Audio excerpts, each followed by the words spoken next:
Hello everyone, welcome back to my channel Initial Solution. Today in this tutorial I am going to show you how to see most played songs on Spotify. So in this Spotify app you can see the most played songs of yours. So that's why you need to go to your Chrome browser, then search for states for Spotify or anything like that.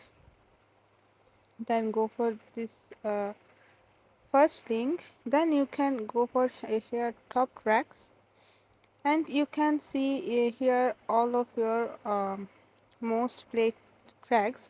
So I don't have any song here because I haven't heard any music yet, so that's why I don't have here any song, but you have your most played song here.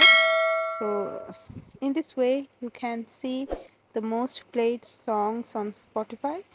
Hope this video helped you guys. If it did, then please like, comment and share.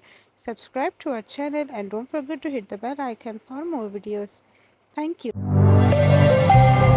This video is sponsored by Xirosoft. Xirosoft offers graphic design, UI UX design, digital marketing and web development. Elevate your brand with Xirosoft today. For more details, check the description box.